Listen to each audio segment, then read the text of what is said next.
Hello বন্ধুরা, কেমন আছো তোমরা সবাই? আশা করি জগন্নাথ দেবের কৃপায়, রাধা গোবিন্দের কৃপায় অনেক অনেক ভালো আছো। বলো তো বন্ধুরা, আজকে কোথায় যাচ্ছি? আজকে যাচ্ছি ডাবগ্রামে। 2023 এবং এই বছর 2 বছর ধরে খুব সুন্দর ডাবগ্রামে রথের মেলা হচ্ছে। সেখানে ইসকনের রথ আসে, সঙ্গে জগন্নাথ, বলদেব, সুভদ্রা মহারানী 7 দিন এখানে থাকে তার মাসির বাড়িতে। এখানে বানানো হয় গুন্ডিচা মাসির মন্দির। আমরা এসে পুরো অবাক হয়ে গেছি, এতটা ভিড় বন্ধুরা! দুর্গাপূজার থেকেও বেশি ভিড় ছিল, যেটা সত্যি কথা। আমাকে রাস্তা দিয়ে হাঁটা যাচ্ছিল না। ওই আমার বন্ধু আগে আগে চলে গেল, আর আমি তোমাদেরকে ভিউ দেখানোর জন্য এখানে রয়ে গেলাম। দেখো বন্ধুরা, কতটা পরিমাণে ভিড় রয়েছে। যাই হোক, 12 মাসে 13 পার্বণ বাঙালিদের লেগেই থাকে, এটাই সবচেয়ে আনন্দ। আর বন্ধুরা, তারপরে ভিতরে গেলাম। এই দেখো লেখা আছে এখানে গুন্ডিচা টেম্পল, মানে জগন্নাথ দেবের মাসির বাড়ি। গুন্ডিচা টেম্পলের ভিতরে গিয়ে আমার যেটা অসুবিধা হয়েছিল সেটা জুতার কথায় রাখবো, কারণ আমার আগের বার জুতা হারাই গেছিল, এই আরেকটি ভয় ছিল। আমাদের বাড়ি থেকে ডাবগ্রামে আসতে বেশি সময় লাগে না বন্ধুরা, মাত্র 5 মিনিট লাগে। এখানে আবার দেখলাম খুব সুন্দর সাজানো এবং একটু সুন্দর লাইট দেখলাম। আমি তো পুরো ঘেমে একাকার বন্ধুরা, দেখো নাক মুখ দিয়ে পুরো জল পড়ছে। আর ওই দেখো আঙ্গুল দিয়ে তোমাদের দেখালাম, ওখানে হলো প্রসাদ দিচ্ছিল। আমি ভাবলাম প্রথমে বিনামূল্যে দিচ্ছে, পরে গিয়ে দেখি কিনতে হবে, তাই ভাবলাম থাক, অন্যদিন কেনা যাবে। তো আজকে মাত্র শুরু হয়েছে। আর এখানে দেখো ভিতরের ভিউটা দেখাচ্ছে। এখানেও প্রচণ্ড গরম ছিল, তবুও মানুষের জনসংখ্যা অনেক ছিল।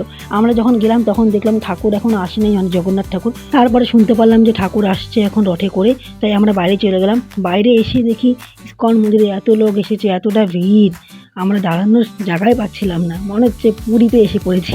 বলেন কি?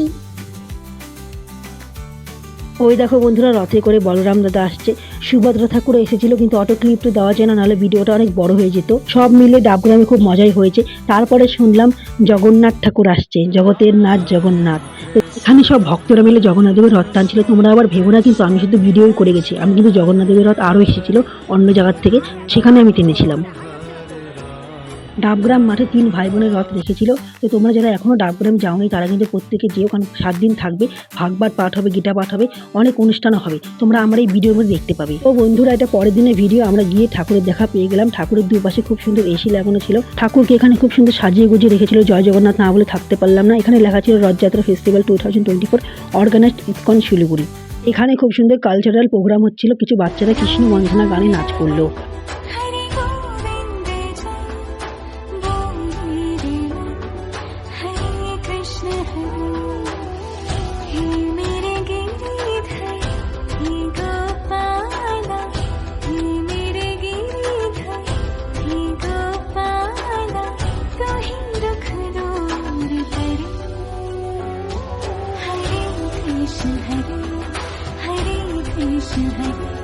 তো বন্ধুরা, আজকের এই ভিডিওটি তোমাদের কেমন লাগলো? যদি ভালো লেগে থাকে তাহলে লাইক করো, কমেন্ট করে নিজের মতামত জানিও এবং সাবস্ক্রাইব করে বেল আইকন বাজিয়ে দিও।